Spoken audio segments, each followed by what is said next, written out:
Hello D students, welcome to the class. ઘણા બધા સમય પછી આપણે મળી રહ્યા છીએ.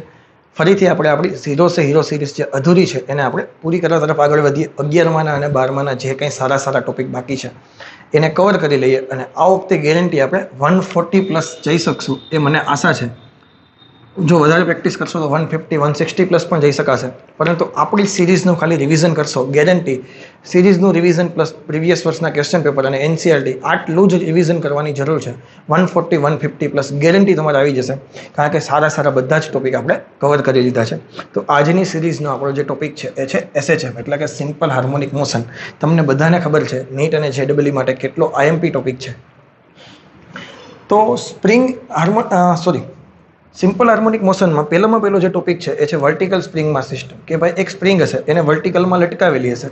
માનો કે નોર્મલમાં સ્પ્રિંગ આટલી પોઝિશન સુધી જતી હશે. ક્યાં સુધી? તો કે આટલે સુધી જતી હશે. આ એની નોર્મલ સ્થિતિ છે. હવે તમે જેવો એક માસ લટકાવશો એટલે સ્પ્રિંગ નીચે તરફ ખેંચાશે. મે બી એવું બની શકે સ્ટાર્ટિંગમાં થોડીક વાર ઓસિલેટ પણ કરે, પરંતુ અમુક સમય પછી શું થશે તો કે ભાઈ માસને કારણે સ્પ્રિંગ લટકેલી રહેશે અને આટલી સ્પ્રિંગ ખેંચાઈ ગઈ, એની ઓરિજિનલ પોઝિશન કરતાં આટલી સ્પ્રિંગ ખેંચાઈ ગઈ છે. તો વિરુદ્ધ દિશામાં પુનઃસ્થાપક બળ લાગે છે KX0, નીચે તરફ બળ લાગે છે mg. પરંતુ સંતુલન સ્થિતિમાં બેલેન્સ્ડ પોઝિશનમાં KX0 અને mg બંને કેવા થતા હશે? સમાન. નહીં બ્લોક ઉપર જતો હોય, નહીં બ્લોક નીચે તરફ જતો હશે. ક્લિયર? હવે જો તમે અહીંથી m ને થોડાક અમથો ખેંચો, x જેટલું હજી તમે ખેંચો, તો ટોટલ ડિસ્પ્લેસમેન્ટ કેટલું થયું? x + x0. તો જે કંઈ પુનઃસ્થાપક બળ લાગશે ઉપર છે એ કેટલું થશે? KX + x0. જ્યાં k શું છે? સ્પ્રિંગ કોન્સ્ટન્ટ છે. નીચે તરફ બળ લાગતો હશે mg, અને આ બળની અસર હેઠળ એ પોતે દોલન કરવાનું ચાલુ કરશે, કારણ કે હવે x જેટલું વધારે ખેંચેલું છે. ઓલું બેલેન્સ પોઝિશન હતી, હવે x વધી ગયો એના હિસાબે આ નીચે તરફ જે બ્લોક ગયો એને ઉપર તરફ લઈ જશે. કોણ? કે x + x0 છે એને ઉપર તરફ લઈ જવાની કોશિશ કરશે. ફરી પાછી સ્પ્રિંગ કમ્પ્રેસ થશે, mg એને નીચે તરફ લઈ આવવાની કોશિશ કરશે, વળી એક્સપાન્ડ થશે અને એવી રીતે દોલન કરવાનું ચાલુ કરશે, કે જેનો આવર્તકાળ હશે T = 2π√m/g. આપને બધાને ખબર છે. હવે અહીંયા જે દળ છે એને પોતાની ઓરિજિનલ પોઝિશન એટલે કે પુનઃસ્થાપક બળ લગાડીને ફરી પોતાની પુનઃ પોઝિશન, જે ઓરિજિનલ પોઝિશન હતી આ મેઇન પોઝિશન, ત્યાં સુધી લઈ આવવા માટે કયું બળ જવાબદાર છે? તો કે KX + x0 જવાબદાર છે. અથવા તમને એમ કહી શકો કે સ્પ્રિંગ જવાબદાર છે. એટલે જ આપણે પુનઃસ્થાપક અચળાંક અને સ્પ્રિંગનો અચળાંક બંને એક લઈએ છીએ. ફરી પાછું કહું છું, દળને પોતાની ઓરિજિનલ પોઝિશનમાં લઈ આવવા માટે જવાબદાર પરિબળ કોણ છે? તો કે સ્પ્રિંગ, અને સ્પ્રિંગનો અચળાંક. એટલે જ સ્પ્રિંગના અચળાંકને આપણે પુનઃસ્થાપક અચળાંક તરીકે લખીએ છીએ. આ પુનઃસ્થાપક બળ લખવું હોય તો તમે લખી શકો છો માઇનસ કરીને ઉપર તરફનું બળ, અને એમાં નીચેથી આટલા માઇનસ કરવા જશે, કારણ કે ઉપર તરફનું બળ લખીએ છીએ. એટલે હું લખશો અહીંયા ચલાને વાલા માઇનસ રોકને વાલા, એ તમને ખબર જ છે. તો ચલાને વાલા આ થઈ ગયું, રોકને વાલા આ થઈ ગયું. બ્રેકેટ ઓપન કર્યું, KX0 અને mg બંને કેન્સલ થશે, કારણ કે બેલેન્સ પોઝિશનમાં બંને સમાન હતા. તો FR = -KX. હવે અગત્યની વસ્તુ છે, ઘણા લોકોને ખબર નહીં હોય. જો અહીંયા જે x છે એની ઘાત 1 હોય, સાંભળજો હું જે કહું છું, જો એની ઘાત 1 હોય તો જ એ ગતિને સરળ આવર્ત ગતિ એટલે કે SHM કહેવાય. જો એની ઘાત 1 કરતાં વધારે હોય, 2 હોય, 3 હોય, તો એવી ગતિને દોલિત ગતિ અથવા તો તમે ઓસિલેશન કહી શકો. ભેજામાં જાય તો SHM અને ઓસિલેશનને જ્યારે અલગ કરવાની વાત આવે ત્યારે જોઈ લેજે, x ની ઘાત 1 છે તો SHM, x ની ઘાત 1 કરતાં વધારે છે તો ઓસિલેશન. ક્લિયર? તો એક નાનો એવો ટોપિક હતો એઝ અ થિયરી. તો આપણી ટ્રાય એવી હશે કે થિયરી બને ત્યાં સુધી વ્યવસ્થિત બોર્ડ ઉપર લખી લેશું, જેથી કરીને તમે સ્ક્રીનશોટ લઈ શકો અને આપણો ટાઈમ પણ બચી શકે. મારે ખાલી ફક્ત સમજાવવાનું છે, જ્યાં MCQ હશે કે જે ખરેખર મારે કરાવવાનો છે, કે જેમાં મારી તમારે જરૂર છે, તો એવા MCQને આપણે જાતે સોલ્વ કરવાની કોશિશ કરશું. ઓકે, તો આગળ વધીએ હવે. ઓકે, હવે જો સ્પ્રિંગના 4 અલગ અલગ પ્રકારના કોમ્બિનેશન પોસિબલ છે. પહેલું છે શ્રેણી જોડાણ. શ્રેણી જોડાણમાં બંને સ્પ્રિંગ કેમાં છે? શ્રેણીમાં જોડેલી છે. હવે તમે જ્યારે બે સ્પ્રિંગને શ્રેણીમાં જોડીને એમને x જેટલો ખેંચો, તો હવે હું જે બોલું ને ધ્યાનથી સાંભળજો. એમને તમે x જેટલો ખેંચો તો જરૂરી નથી કે આ પણ x જેટલો ખેંચાય, આ પણ x જેટલો ખેંચાય. શા માટે? કારણ કે કોઈ સ્પ્રિંગ જાડી હોય તો એ ઓછી ખેંચાય, જ્યારે કોઈ સ્પ્રિંગ પતલી છે તો એ વધારે ખેંચાશે. પતલી સ્પ્રિંગનો કે ઓછો હશે, જાડી સ્પ્રિંગનો કે વધારે હશે. એટલે કે બંનેના સ્થાનાંતર બેના અલગ અલગ છે. x1 અને x2 બે સેમ નહીં થાય, પરંતુ અલ્ટિમેટલી બેનો પુનઃસ્થાપક બળનો ગુણાકાર કરશો, કારણ કે જે સ્પ્રિંગ જાડી છે એનું સ્થાનાંતર ઓછું છે, એટલે કે એનો કોએફિશિયન્ટ વધારે છે. તો જેનો કોએફિશિયન્ટ ઓછો છે એનું સ્થાનાંતર વધારે છે. અલ્ટિમેટલી K1x1 = K2x2, મતલબ બંનેમાં પુનઃસ્થાપક બળ સમાન થશે, પરંતુ બંનેના સ્થાનાંતર બંનેના સમાન થશે નહીં. અને એનો સમતુલ્ય અચળાંક કેવી રીતે લખીએ છીએ? જેવી રીતે અવરોધમાં સમાંતરમાં હોય, ઉપર બેનો ગુણાકાર નીચે બેનો સરવાળો, તો એવી રીતે સ્પ્રિંગના સિરીઝમાં થશે. અને તને આવર્તકાળ પૂછ્યો હોય તો ટી બરાબર √2π m/k. બટ કે ને બદલે શું લખીએ છીએ? કે ઇક્વિવેલન્ટ લખીએ છીએ. ત્યાર આ વસ્તુને મેં કેમાં જોડી દીધી? સમાંતરમાં જોડી દીધી. હવે સમાંતરમાં એક વસ્તુ વિચાર, હવે હું એક્સ ને એમ ને જેટલો ખેંચીશ તો બે ખેંચાશે તો સમાન જ. એટલે અહીંયા બેનું સ્થાનાંતર સમાન થશે. તમે ખેંચો, બે લાઈનને ખેંચો એક સાથે તો બે ખેંચાશે કેવી? સમાન જ. બેનું સ્થાનાંતર સમાન થશે, પરંતુ બેના સ્પ્રિંગ કોન્સ્ટન્ટ અલગ અલગ છે. એટલે k1x અને k2x બેનો ગુણાકાર ક્યારેય સેમ થશે નહીં, પરંતુ બેના સ્થાનાંતર કેવા થશે? સમાન. અને એનો સમતુલ્ય કોએફિશિયન્ટ કેના જેટલો થાય? તો કે અવરોધમાં જે શ્રેણીમાં છે એના જેટલો, મતલબ બેનો સરવાળો. તો k ઇક્વિવેલન્ટ બરાબર k1 + k2 અને t બરાબર 2π√m/k ઇક્વિવેલન્ટ. ક્લિયર? ઓકે. હવે anti parallel combination. Anti parallel combination કોને કહેવાય? તો કે વચ્ચેના ભાગમાં માસ હોય, બંને બાજુ સ્પ્રિંગ લગાડેલી હોય. અને તમે એને સોલ્વ કરો તો જેટલું આને આ બાજુ તમે ખેંચો તો આ જેટલી કમ્પ્રેસ થશે એટલી જ આખી કેવી થશે? ખેંચાશે. આ બાજુ તમે કરો, જેટલી આ કમ્પ્રેસ થશે એટલી જ પેલી એક્સપાન્ડ થશે. એટલે સેમ આના જેવો કેસ થયો. અલ્ટિમેટલી બેનો જવાબ કે ઇક્વિવેલન્ટ કેવા છે? એન્ટી પેરેલલ કોમ્બિનેશન હોય કે પેરેલલ કોમ્બિનેશન હોય, બંને વસ્તુ સેમ ટુ સેમ છે. શું કામે? જો આ જેટલી દબાશે, એક્સ જેટલી દબાણી, મતલબ એક્સ ડિસ્પ્લેસમેન્ટ ભલે માઇનસમાં ગયું તો ઓલો એટલો એક્સ વધશે. આને જેટલું એક્સ દબાવશો એટલો એક્સ વધશે. બેમાં સ્થાનાંતર બેમાં સેમ હોય તો સ્થાનાંતર બેમાં સેમ હોય એવો કેસ કયો છે? પેરેલલ કોમ્બિનેશનનો. એટલે બે માટે આ બે જવાબ કેવા છે? બેમાં સેમ છે. અને છેલ્લો અગત્યનો ટોપિક તમને કન્ફ્યુઝ કરી દેવો, રિડ્યુસ માસ સિસ્ટમ. બે બાજુ માસ છે, વચ્ચેના ભાગમાં સ્પ્રિંગ છે. તો પહેલા તો રિડ્યુસ માસ સિસ્ટમ શું કામ કહેવાય? તો કે આનું જે સમતુલ્ય તમે દળ લખો m1 m2 / m1 + m2, આ બધાને ખબર છે એ સમતુલ્ય દળની કિંમત ઓરિજિનલ દળ કરતાં ઓછી આવે. તમે કિંમત લખો 2 અને 3 કરો, 2 તેરી 6, 2 ને 3 5, 6/5, 1.2, ઓલા બંને કરતાં કેવું આવ્યું? ઓછું આવ્યું. એટલે આને રિડ્યુસ માસ સિસ્ટમ કહેવાય. સમજાય છે? અને આમાં તમારે કે તો એક જ છે એટલે એને કન્સિડર નથી કરવાનો. કે તો એઝ ઇટ ઇઝ છે. ખાલી m1 m2 / m1 + m2. Reduce માસ જે આપણે મ્યુ લખતા હતા અને એમ રિડ્યુસ લખો તો મ્યુ લખો, જે આપણે લખતા હતા એઝ ઇટ ઇઝ તમે લખી શકો છો. ક્લિયર? તો આ 4 કેસ હતા. હવે આ ચારેયના આધારે જે કંઈ થોડાક MCQ છે જેથી કરીને કોન્સેપ્ટ વધારે ક્લિયર થઈ જાય એ સોલ્વ કરીએ. ઓકે. હવે જો આ બે એક્ઝામ્પલ છે, 1 by 1 સોલ્વ કરીએ એટલે સ્પ્રિંગના લગભગ કોન્સેપ્ટ આમાં વાંધો નહીં આવે. આ જસ્ટ ક્યાં છે? બંનેમાં તારે ટાઈમ પીરિયડ ગોતવાનો છે.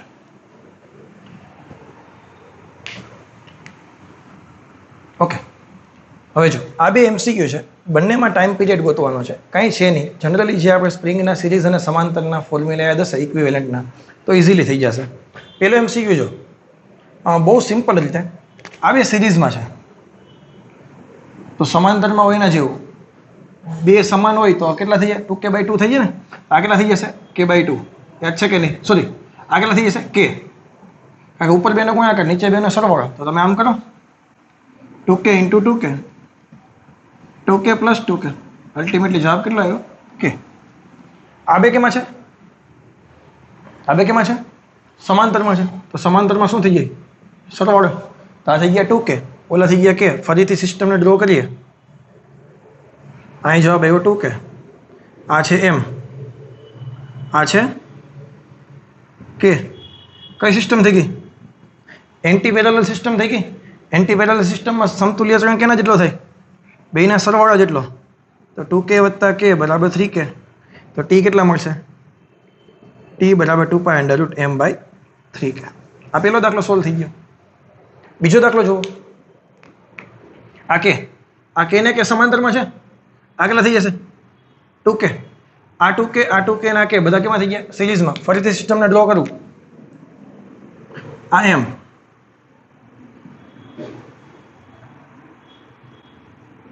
આ બાજુ બીજા m, આ k, આ 2k, આ 2k. આ બધું સમાંતરમાં થયું ને? એ સિરીઝમાં છે. બધું કેમાં છે? સિરીઝમાં છે. તો થોડુંક ઇઝી પડે એના માટે તમે આમ કરી શકો. આ 2k ને 2k બે સમાંતરમાં હોય તો એનો સમતુલ્ય કેટલો થઈ જાય? k. એટલે ફરી પાછી તમે સિસ્ટમ ડ્રો કરો. આ k અને આ k, આ k બે સમાન છે તો કેટલા થઈ જશે? k/2. અને અલ્ટિમેટલી જો રિડ્યુસ માસ સિસ્ટમ છે. Reduce mass system with spring constant k/2. તો પહેલા તો તારે એમ રિડ્યુસ ગોતું જોઈએ ને, તો ઉપર બેનો ગુણાકાર એમ ઇન્ટુ એમ, નીચે બેનો સરવાળો એમ વત્તા એમ, તો જવાબ કેટલો થઈ ગયો? m/2. સ્પ્રિંગ કોન્સ્ટન્ટ કેટલા થઈ ગયા? k/2. તો t બરાબર 2π, m દેખાય ને m/2, k દેખાય ને k/2, બે બાજુ 2 કેન્સલ થઈ ગયા. તો અલ્ટિમેટલી જવાબ આવશે t બરાબર 2π√m/k.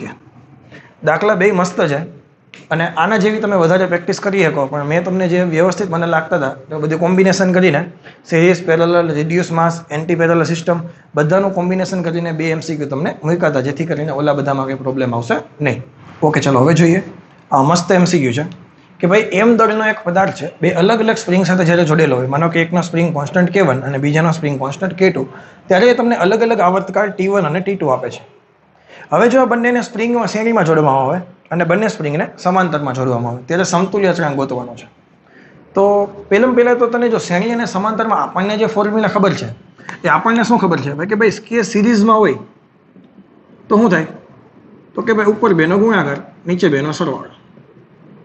અથવા આમ ન લખવું હોય તો તમે થોડુંક આવી રીતે લખી શકો, 1/ks બરાબર 1/k1 પ્લસ 1/k2. એક આપણી પાસે આ ખબર છે. અને જો કે પેરેલલ હોય તો બહુ ઇઝી છે, ખાલી બેનો સરવાળો જ કરવાનો છે. આપણને આ ખબર છે, આવર્તકાળ એટલે કંઈ લેવા દેવા છે નહીં. તો થોડુંક આપણે વિચારીએ કે ભાઈ આવર્તકાળનું ફોર્મ્યુલા શું છે, તો કે T1 બરાબર 2π√m/k1.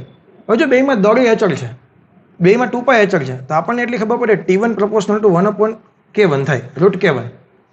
તો જો તમે સ્ક્વેર કરી નાખો તો T1 અચળાંક કોઈ પણ મૂકી દે, માનો કે આપણે એક લખી નાખો એટલે લખવો ના પડે, તો અહીંયા ખાલી K1 થશે. તો એટલી મને ખબર પડે K1 બરાબર શું થાય, 1/T1². સેમ કેલ્ક્યુલેશન તમે અહીંયા કરો તો તમને મળે K2 બરાબર શું થાય, 1/T2². આ બે ફોર્મ્યુલા મને મળી ગયા. હવે આપણી પાસે બે સિસ્ટમ છે, બેમાં મૂકી દઈએ. જો કોઈ તમને કે પેરેલલમાં પૂછે તો આપણી પાસે ફોર્મ્યુલા અહીંયા રહ્યું, તો અહીં તમે શું લખી નાખશો, T પેરેલલ બટ એનો સ્ક્વેર, સોરી છેદમાં આવે ને ભાઈ, હા, કે દેખાઈને શું લખશું આપણે, 1/T(p)². અહીં શું થઈ જશે, 1/T1² વત્તા 1/T2². તો આ એની ટ્રીક છે, યાદ તમે રાખી શકો. કોઈ તમને એવું કીધું હોય કે એક એમ દળનો પદાર્થ બે અલગ અલગ સ્પ્રિંગ સાથે આવર્તકાળ 2 અને 3 સેકન્ડ આપે છે. જો બંને સ્પ્રિંગોને સમાંતરમાં જોડવામાં આવે તો નવો આવર્તકાળ 2² 1/4 વત્તા 1/9. પછી સોલ્યુશન કરવાનું આવડશે. અને જો સિરીઝમાં જોડવાનું તમને કોઈ કહે તો 1/ks છે, તો ks દેખાઈને 1/ શું કરી નાખવાનું, ts² એટલે છેદનો છેદ યોગ્ય ઉપર. આ શું થઈ જશે, T1² અને T2². આ થઈ ગયું સિરીઝનો ફોર્મ્યુલા. એ જ ક્વેશ્ચન તમને અહીંયા ગયા કે ભાઈ T1 તમને માનો કે 2 સેકન્ડ આપ્યો હોત અને T2 તમને 3 સેકન્ડ આપ્યો હોત, તો અહીંયા જવાબ કેટલો થઈ જાય, તો કે TS બરાબર અંડરરૂટમાં S સિરીઝનો છે, 2 નો વર્ગ 4, 3 નો વર્ગ 9, √13 સેકન્ડ તારો આન્સર આવત. અને એ જ આન્સર અહીં કેટલો થાય, તો કે 1/TP² બરાબર 1/4 વત્તા 1/9. તો કે ભાઈ 13/36. પલટી મરાવશું એટલે TP² બરાબર 36/13. અંડરરૂટ કાઢશું એટલે 6/√13. આ તારો આન્સર થાય સમાંતરમાં, અને ઓલો આન્સર થાય સિરીઝમાં. તો આ ટ્રીક તમે યાદ રાખી શકો છો, અને મને એટલી ખબર પડે ગોખવી એના કરતાં બેટર છે કે મેળવી લેવાય. સમજાય છે? તો આશા રાખું છું કે ખબર પડી ગઈ હશે. ઓકે, ચલો હજુ એક મસ્ત ટોપિક બાકી છે, એ છે કટિંગ ઓફ સ્પ્રિંગ. સ્પ્રિંગને કટ કરવાની. તો જ્યારે તમે સ્પ્રિંગને કટ કરશો, મેં એક એક્ઝામ્પલ એવું મૂકેલું છે કે માનો કે K અચળાંકવાળી સ્પ્રિંગ છે, એક K અચળાંકવાળી સ્પ્રિંગ છે, એને તમે 3 ભાગમાં કટિંગ કરી, 3 લેન્થ આપેલી છે, L1, L2 અને L3. તો એ વસ્તુ હંમેશા ધ્યાન રાખજે કે કાપેલા ભાગનો સ્પ્રિંગ અચળાંક છે હંમેશા લંબાઈ સાથે બદલાશે. અને કેવી રીતે બદલાશે, વ્યસ્ત પ્રમાણમાં બદલાશે. ફોર એક્ઝામ્પલ, એક 100 સેન્ટીમીટર લાંબી સ્પ્રિંગ છે, એના તમે 3 ભાગ કર્યા, એક 40નો, એક 40નો અને એક 20નો. સાંભળ્યું, 100 સેન્ટીમીટર વાળી સ્પ્રિંગ છે, એના તમે 3 ભાગ કર્યા, 40, 40 અને 20. તો જેની લંબાઈ ઓછી હશે ને એનો સમતુલ્ય કોએફિશિયન્ટ વધારે આવશે, જેની લંબાઈ ઓછી હશે એનો સમતુલ્ય કોએફિશિયન્ટ કેવો આવશે, વધારે આવશે. બંને એકબીજાના કેવા હશે, વ્યસ્ત પ્રમાણમાં હશે. અને જો તારે ગોતવું હોય તો તું શું કરીશ, હું તને એક શીખવાડું. માનો કે તારે આપણે એક એક્ઝામ્પલ લઈ લે, ફરી પાછું આમાં તો લખેલું જ છે, હું તને સમજાવવા માટે L1, L2, L3, K1, K2 અને K3. તો તારે આ જે ભાગ છે, આ ભાગ એનો તારે K1 જોઈએ છે. તો તારે K1 માટે શું કરવાનું? ટોટલ લેન્થ લખવાની, સ્પ્રિંગની ટોટલ લેન્થ. તો કેટલી થશે? L1, L2 અને L3 છેદમાં એ ભાગની પોતાની લેન્થ L1 કટિંગ ભાગની length into total coefficient K. Normally તમને છે ને ઓના કરતાં બધા ઊંધું લાગશે. તમને જનરલી દરેક વખતે શું લખતા હતા? કોઈ પણ વસ્તુ લખીએ તો ટોટલની સાપેક્ષે લખીએ, પરંતુ ટોટલ અહીંયા ઉપર છે. શું કામે? કારણ કે ઓલરેડી બે વ્યસ્ત પ્રમાણમાં છે. ટોટલ લેન્થ ખરેખર તમે દરેક વખતે ક્યાં લખતા હોય? છેદમાં લખતા હોય. ત્રુટિ વિચારો, ત્રુટિ વિકૃતિ વિચારો, તો બધામાં ટોટલ લેન્થ છેદમાં લખતા હોય. કેલ્ક્યુલેશન કર, સોરી કમ્પેરિઝન કરે એની સાથે વિકૃતિ લખો તો મૂળ લંબાઈમાં થતો ફેરફાર છેદમાં મૂળ લંબાઈ, તો ટોટલ લંબાઈ તો હંમેશા છેદમાં હોય. પરંતુ અહીંયા ટોટલ લંબાઈ ક્યાં છે? અંશમાં છે, કારણ કે ઓલરેડી બંને વ્યસ્ત પ્રમાણમાં છે. ક્લિયર? તો આના આધારે તમે લખી શકો. માનો કે K2 જોતા હોત તો ટોટલ લેન્થ અહીંયા લખત L2 ઇન્ટુ K, એવી રીતે L3 ઇન્ટુ K. તો આ એક ટ્રીક તારા માટે અગત્યની છે. અહીંથી એક મસ્ત મજાનો MCQ મૂકેલો છે, જોરદાર MCQ છે. હવે જો આ એક સ્ક્રીનશોટ લઈ લેજે, પછી ઓલું કેલ્ક્યુલેશન હું એમાં કરવા થાય. ક્લિયર? અને હું ચેકી નાખું છું. હવે જોજો, ચાલો એક L1, L2 અને L3 ના રેશિયો કેવી રીતે કર્યા? 1:2:2 ના ભાગમાં કટ કરી સ્પ્રિંગને.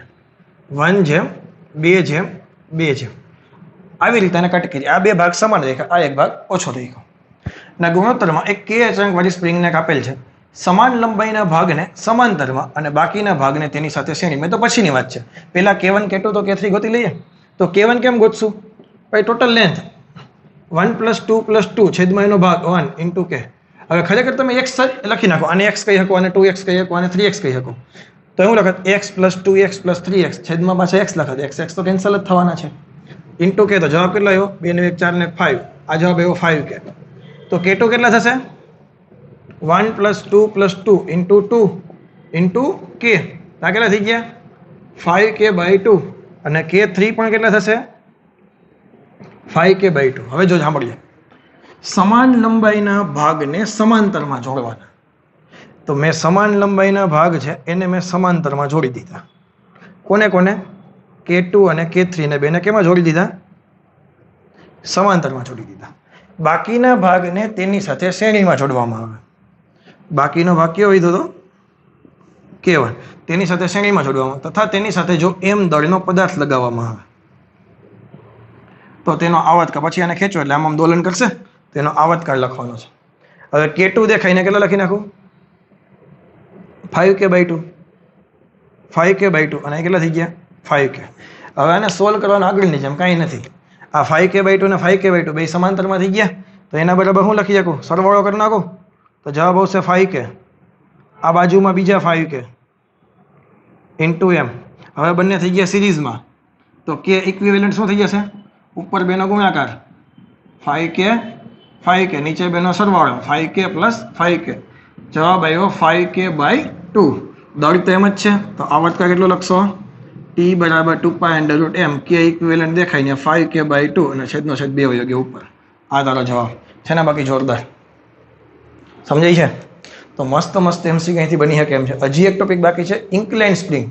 સ્પ્રિંગને ત્રાસી રાખવાની. તમે કદાચ વિચાર્યું નહીં, એવા MCQ જોયા હશે, પણ ઘણા બધા લોકોએ સ્કીપ કર્યા હશે. પણ આજનો આ લેક્ચર જોયા પછી હવે તમે સ્કીપ નહીં કરો, ગેરંટી છે. ઓકે, ચાલો હવે ઇન્ક્લાઇન સ્પ્રિંગ.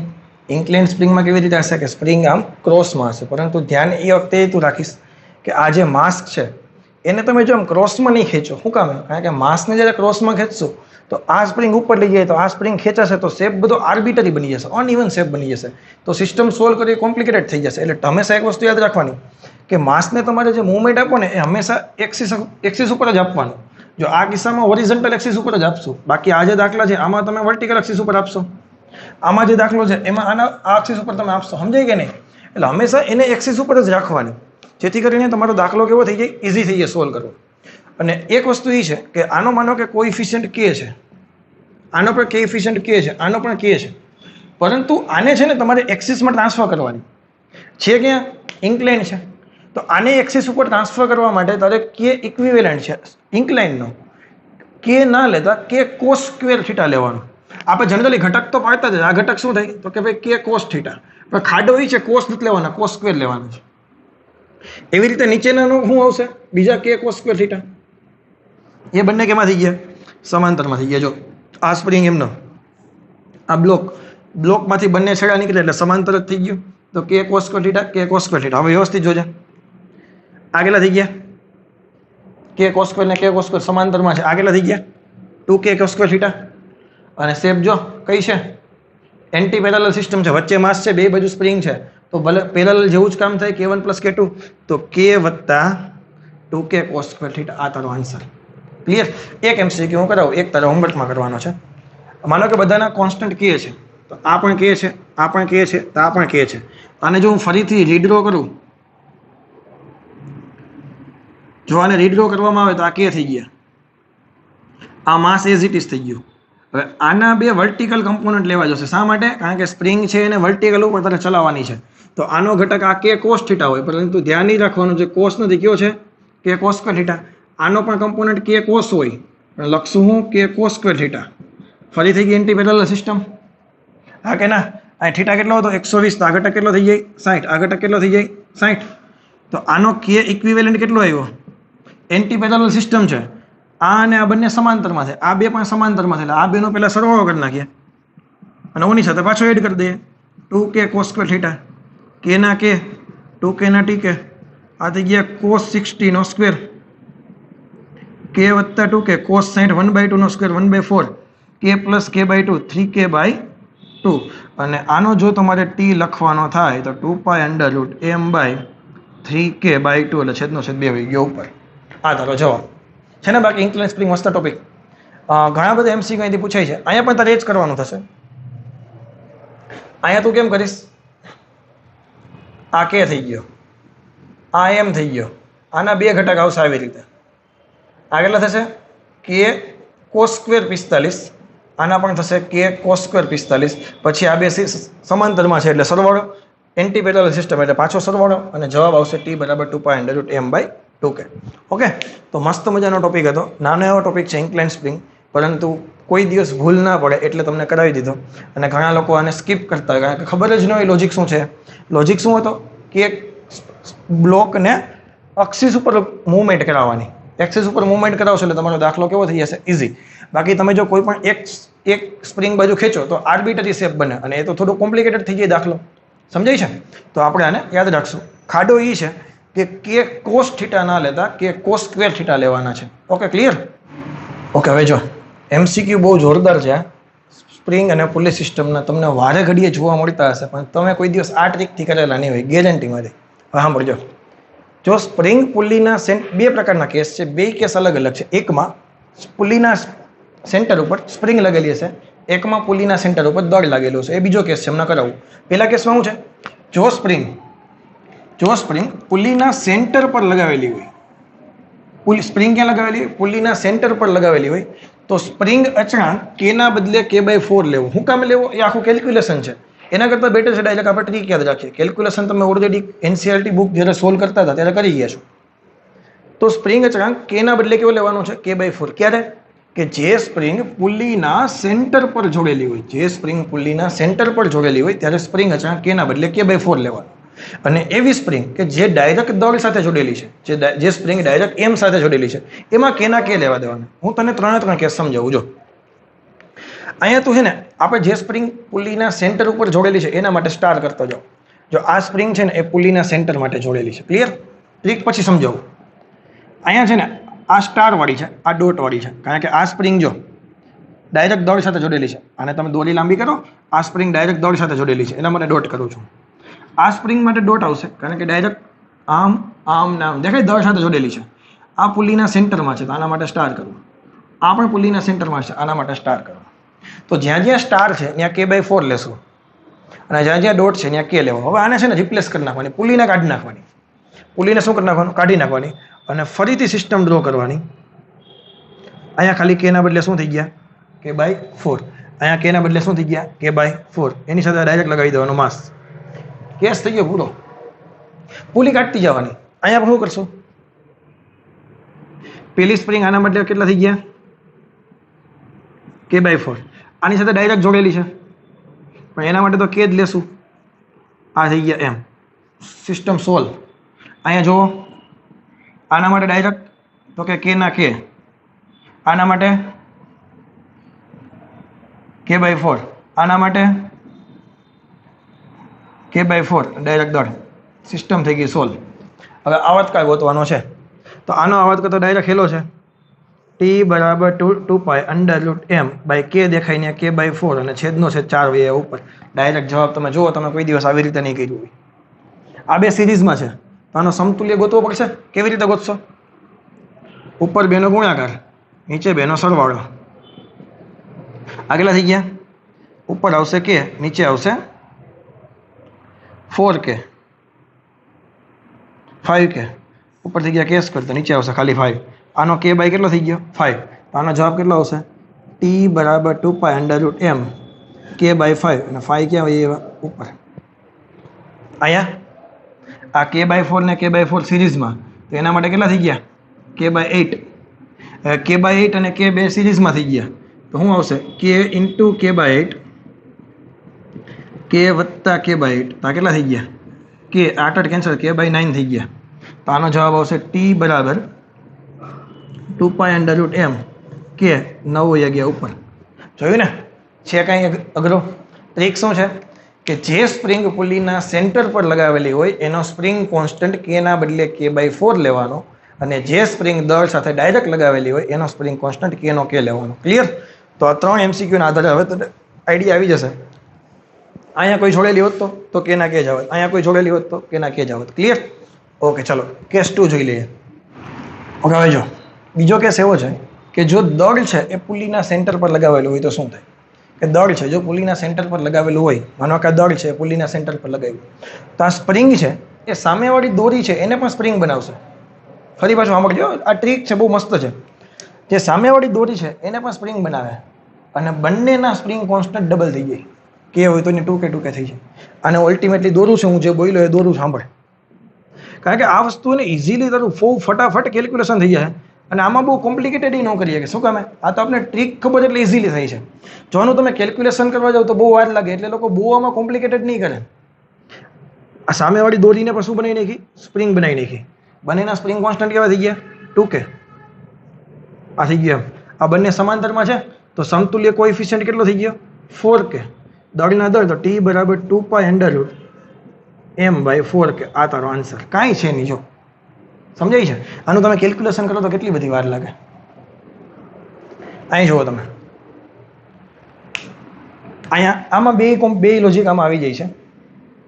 વ્યવસ્થિત જોજો. આ k, આ દોરી, આ 4k, આ દોરી, અહીંયા પુલીના સેન્ટરમાં માસ લગાવેલું છે. હવે સાંભળ, આ નીચે ખેંચાશે એમ દળથી. અલ્ટિમેટલી અહીંયા પણ એમ દળ લાગશે ને, તો આના સેન્ટરમાં પણ માસ થશે કે નહીં થાય? તો આને સોલ્વ કેવી રીતે કરશું? પેલા આ સ્પ્રિંગ છે એ આ દોરીને સ્પ્રિંગ બનાવશે. સાંભળજો,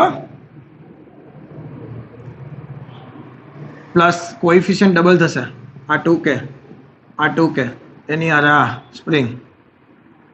સાંભળજે,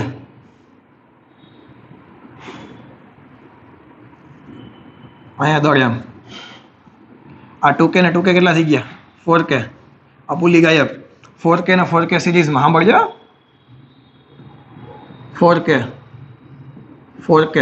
ને 4k સિરીઝમાં.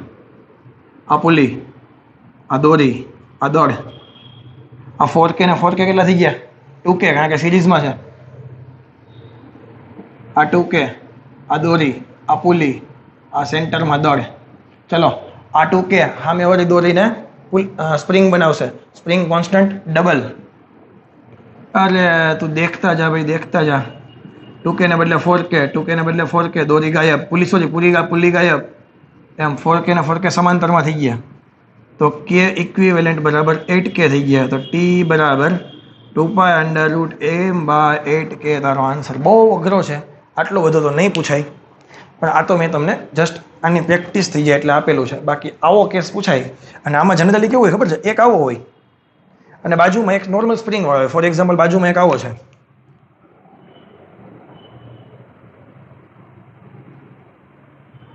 બાજુમાં એક આવો છે.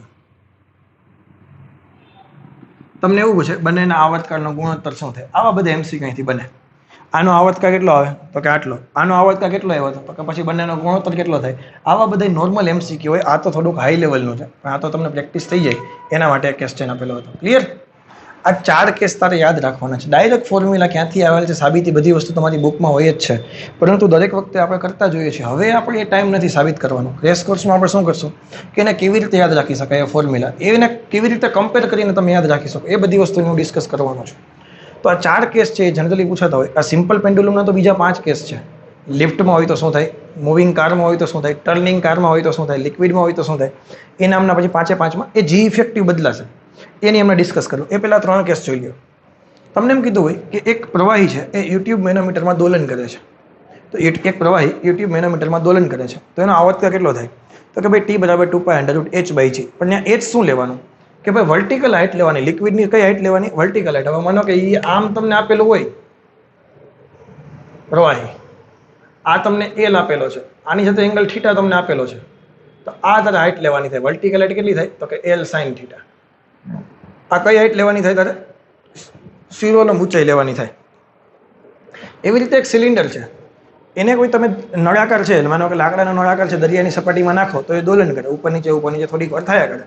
એ નળાકારનો સિલિન્ડર જ્યારે દોલન કરતો હોય છે ત્યારે એનો આવર્તકાળ કેટલો થાય? તો કે T = 2π√h/g. બંનેમાં સેમ જ છે, બંનેમાં h પણ સેમ છે. અહીંયા h શું છે? કેટલું પ્રવાહી ભરેલું છે તે. અહીંયા h શું છે? તો કે કેટલો સિલિન્ડર પ્રવાહીની અંદર ડૂબેલો છે તે. પણ હાઇટ લેવાની વર્ટિકલ. માનો કે 300 સિલિન્ડર હોય તો અહીંયા ઘટક પડવાના. સમજાય કે નહીં? T = 2π√h/g.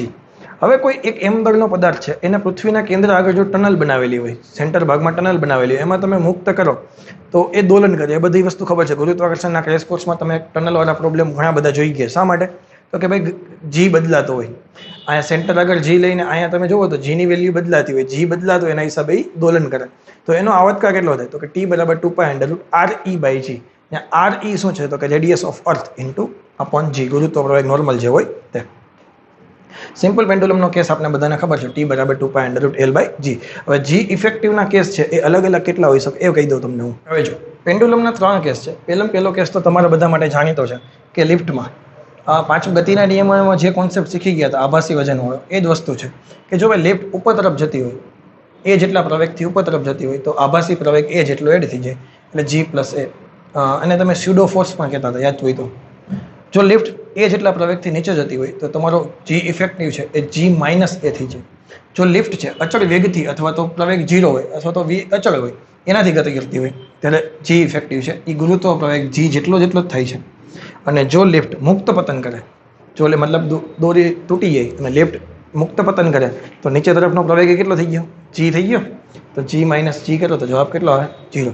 અને મુક્ત પતન કરતી લિફ્ટ માટે સાદા આવર્તકાળ કેટલો થાય? સાદા લોલકનો આવર્તકાળ T = 2π√L/g effective. G effective દેખાઈને 0 મૂકો એટલે આવર્તકાળ કેટલો થઈ જાય? અનંત થઈ જાય. પછી એક હોરિઝોન્ટલ મૂવિંગ કાર છે, એમાં ગતિ કરે છે. માનો કે કાર છે એ જેટલા પ્રવેગથી ગતિ કરે છે, તો લોલક લટકાવેલું છે, તો એક mg તો નીચે લાગે છે, પ્લસ એ જેટલા પ્રવેગને કારણે આભાસી બળ આ બાજુ લાગશે ma. તો ma આ બાજુ, mg નીચે બાજુ. અહીંયા પ્રવેગ a છે, અહીંયા પ્રવેગ g છે, એનો g ઇફેક્ટિવ ગોતો તો √g² + a² થાય. અને ત્રિકોણમિતિ તમે ટ્રાયંગલ બનાવો. આ થઈ ગયો g, આ થઈ ગયો a આ દિશામાં, આ તરફ થઈ ગયો θ, તો tan θ બરાબર શું થઈ જાય? a/g. પછી કોઈ કાર ટર્ન લે છે, તો જ્યારે કોઈ કાર ટર્ન લેતી હોય ત્યારે જે કેન્દ્રગામી બળ છે એને તમે સ્યુડો કરીને ઓલી બાજુ જવા દો તો કેન્દ્ર ત્યાગી થઈ જાય. mv² / r કેન્દ્ર ત્યાગી બળ, અને નીચે તરફ આવે છે mg. એટલે કે આ બાજુ v² / r પ્રવેગ છે, એમને કાઢી નાખો તો નીચે તરફ પ્રવેગ g છે. અલ્ટિમેટલી બેનો રિઝલ્ટન્ટ ફાઇન્ડ કરો તો g effective = g² + v²/r². Clear? તો આ 3 કેસ હતા. હજુ 2 કેસ બાકી છે, એને જોઈ લઈએ. ઓકે, હવે જો જે બાકીના 2 કેસ હતા એમાં એક કેસ છે પેન્ડુલમ ઇન લિક્વિડ, કે જ્યારે કોઈ પ્રવાહીમાં લોલકને ડૂબાડેલું હોય તો શું થશે કે ભાઈ લોલક જ્યારે પ્રવાહીમાં ડૂબશે ત્યારે નીચે તરફ વજન બળ તો લાગવાનું જ છે, ઉપર તરફ બીજું એક બળ લાગે છે ઉત્પ્લાવક બળ, એને નામ આપ્યું ρVg, વિસ્થાપિત પ્રવાહીનું વજન બળ. થોડું ઘણું કેલ્ક્યુલેશન આમ તેમ કરશો એટલે G ઇફેક્ટિવ = G (1 - ρ/ρ0). જ્યાં ρ છે એ પદાર્થની ઘનતા છે અને ρ0 છે એ પ્રવાહીની ઘનતા છે. અને જ્યારે કોઈ લોલકને વિદ્યુત ક્ષેત્રમાં રાખવામાં આવે તો એના પર કંઈક વિદ્યુત બળ Q હશે, તો એના કારણે વિદ્યુત ક્ષેત્રની દિશામાં બળ લાગશે. માનો કે ધન વિદ્યુત બળ મૂકેલો હોય તો વિદ્યુત ક્ષેત્રની દિશામાં બળ લાગશે QE, નીચે તરફ બળ લાગે છે mg. અને આના હિસાબે લોલક છે એ શિરોલંબ સાથે આવી રીતે જાય, આ એની સમતોલન સ્થિતિ થઈ જાય છે. અને જો પ્રવેગની વાત કરવી હોય તો આને m વડે ભાંગવા પડે, કારણ કે QE = ma, a = QE/m અને પછી તમે એનો બેનો રિઝલ્ટન્ટ લઈ લો એટલે g² + QE/m whole square under રૂટમાં. ક્લિયર? તો આ 5 કેસ હતા પેન્ડુલમના. તો આટલા જે સ્પેશિયલ કેસ હતા કે લિક્વિડ છે એ યુટ્યુબની અંદર દોલન કરે ત્યારે શું થાય, એક સિલિન્ડર છે દરિયાની સપાટીની અંદર દોલન કરે ત્યારે શું થાય, પછી એક સાદું લોલક છે એના માટે કેસ કેવો હોઈ શકે. તો સાદા લોલકના 5 કેસ હતા. ક્યાં ક્યાં?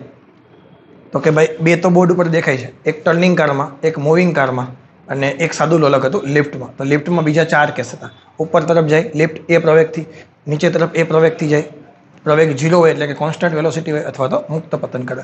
તો આ બધા કેસના તને આવર્તકાળ અથવા તો જી ઇફેક્ટ તને યાદ રહેવા જોઈએ.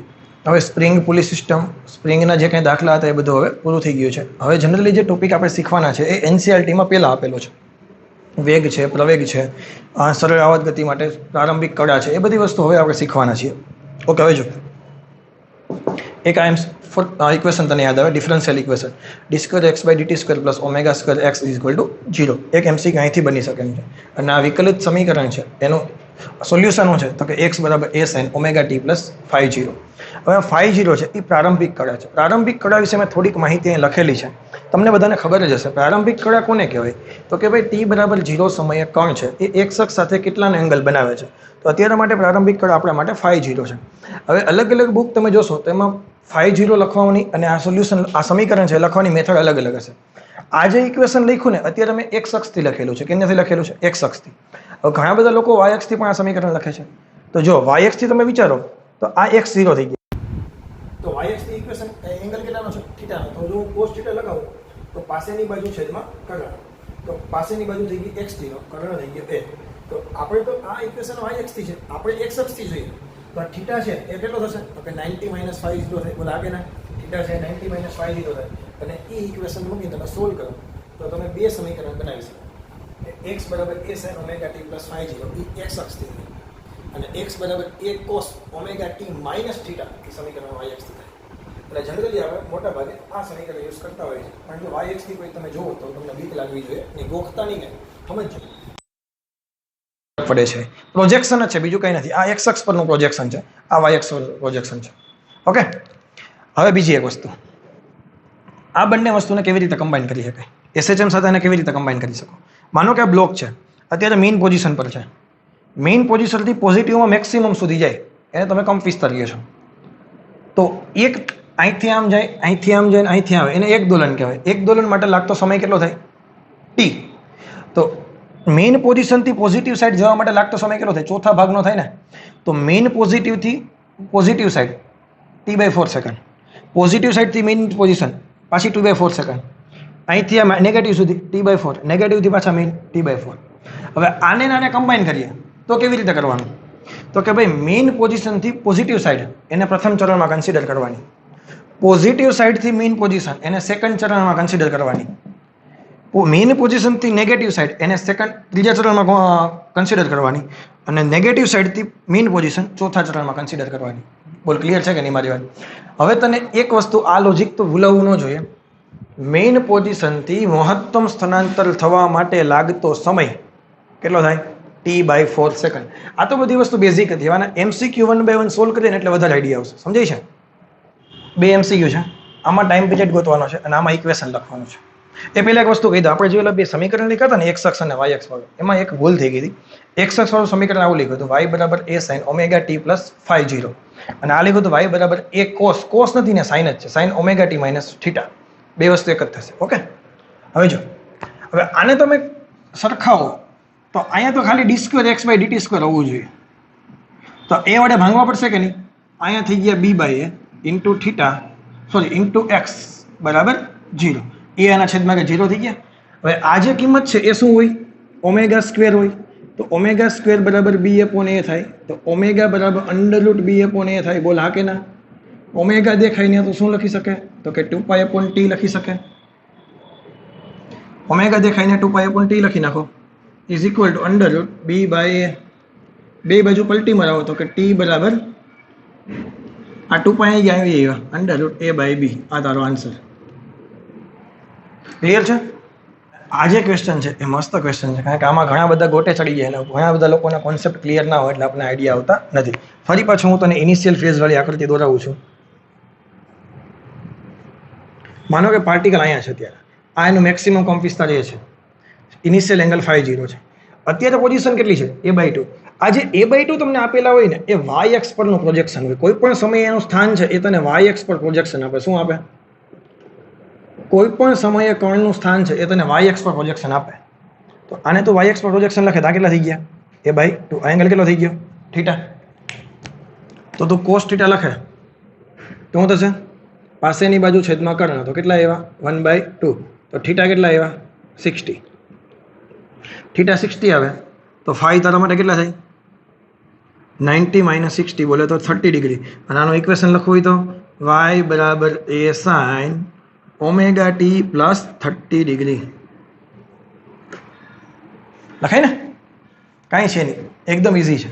ખાલી એટલી તને ખબર હોવી જોઈએ કોઈ પણ સમયે કર્ણનું સ્થાન છે એ તમને y અક્ષ પરનું પ્રોજેક્શન આપે. ક્યારે? સમીકરણ તમે x અક્ષ સાથે લખતા હોય ત્યારે. ઓકે, તો આ બે મસ્ત MCQ હતા, નાના નાના પણ પૂછાય તેથી ગોટે ચડી જાય એવા. ઓકે, તો હવે આશા રાખું છું કે ક્લિયર હશે. હા, મસ્ત મજાની ટ્રીક છે, પરંતુ આ ટ્રીક યાદ ન રાખવી હોય તો કેટલું લાંબુ કેલ્ક્યુલેશન થાય. એના કરતાં બેટર છે તમે ટ્રીક યાદ રાખો. એટલે પહેલાં હું બતાવવા શું માગું કે ટ્રીક યાદ નહીં રાખી તો શું કરવું પડશે. તમને કોઈ એમ કે ભાઈ તારે x બરાબર 0 થી x બરાબર a/2 સુધી જવું છે તો કેટલો સમય લાગશે? 0 થી a/2 સુધી જવું હોય તો કેટલો સમય લાગશે? અને આ બધી વસ્તુ ફેઝર ડાયાગ્રામથી થાય. આમાં કંઈ ફેઝર ડાયાગ્રામની જરૂર જ નથી. We can do this without phasor diagram. માનો કે y બરાબર a sin omega t plus 5 0. Initial phase માનો કે 0 લઈ લઈએ અને y દેખાય. તને મેં કીધું હતું કોઈ પણ સમયે જે સ્થાનાંતર આપે y અક્ષ પરનું પ્રોજેક્શન કહેવાય. તો y દેખાય ને a/2 લેખાય. એ કેન્સલ થયા. sin ઓમેગા t બરાબર 1/2. sin 30 એટલે π/6. sin cancel. ઓમેગા દેખાય ને 2π/t લેખા. તો t બરાબર t/12. તો 0 થી a/2 સુધી જવા માટે લાગતો સમય કેટલો છે? t/12. એવી રીતે તને કોઈ એમ કીધું a/2 થી a સુધી જવા માટે લાગતો સમય ગોતો. સમજાય છે? તને એમ કીધું √3 a/2 થી a સુધી જવા માટે લાગતો સમય ગોતો. તો બધામાં કેલ્ક્યુલેશન થોડું લાંબુ કરે. તો મેં એક સરસ મજાનું બધું કેલ્ક્યુલેશન કરીને મસ્ત ટ્રીક તારા માટે બનાવી દીધી. તારું કામ આસાન કરી દીધું મેં. તને એ ખબર છે 0 થી a સુધી જવું હોય, મેઇન પોઝિશનથી મહત્તમ કંપ વિસ્તાર સુધી જવા માટે લાગતો સમય કેટલો છે? t/4. આ તો તને યાદ છે કે નહીં? 0 થી a/2 જવું હોય તો t/12. હવે a/2 થી a જવું હોય ભલે ડિસ્ટન્સ અડધું જ છે પણ સમય અહીંયા t/12 છે, અહીંયા t/12 નહીં થાય, t/6 આવશે. ખાડા છે ભાઈ, ખાડા, ધ્યાન રાખજો. આ t/12 હોય તો આ પણ t/12 નહીં થાય. કેલ્ક્યુલેશન કરીને જોઈ લ્યો, આ t/6 થશે.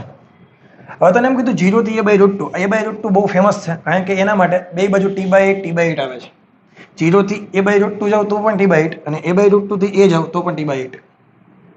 એવી રીતે 0 થી √3 a/2 જાવ તો આના કરતા ઊંધા. આપણી પાસે ટ્રીક બહુ જોરદાર છે, તને યાદ રાખવામાં મજા આવશે. અહીં t/6 છે, અહીં t/6 છે, પણ ક્યાં? 0 થી √3 a/2. √3 a/2 થી a જાવ તો t/12. આ જ વસ્તુ માઇનસમાં પણ લાગુ પડે છે. તો આ વસ્તુ તારા માટે ખૂબ અગત્યની છે અને બહુ મસ્ત છે અને ફટાફટ તારા દાખલા સોલ્વ થઈ જશે. એક એક્ઝામ્પલ તને બતાવું. તને કોઈ એમ કે a/√2 થી -a/√2 જવું છે તો તારે પહેલા પાથ દોરવાનો. આ પ્લસ છે, આ 0, આ માઇનસ છે. a/√2 ક્યાં હોય? ફોર એક્ઝામ્પલ અહીંયા હોય. તો એ અને -a/√2 ફોર એક્ઝામ્પલ અહીંયા છે. તો કેમ જવાય? અહીંથી ડાયરેક્ટ આમાં હોય? એમાં હોય? ન હોય. પહેલાં કેમ જવું પડે? પહેલાં અહીં જવું પડે, પછી અહીંયા આવવું પડે અને પછી અહીંયા આવવું પડે. આ લોચો છે, બાકી અમુક સીધા અહીંથી અહીં આવશે. એમ ન આવે ભાઈ. સરળ આવત ગતિ વિચારો, ફેઝર ડાયાગ્રામ વિચારો. આખું સર્કલ મારવું પડે. ડાયરેક્ટ એમ થોડા આવી શકીએ. તો a/√2 થી a જવા માટે લાગતો સમય કેટલો છે? તો કે t/8. જો જા, a/√2 a કેટલો સમય લાગશે? t/8. હવે a થી 0 કેટલો લાગશે? t/4.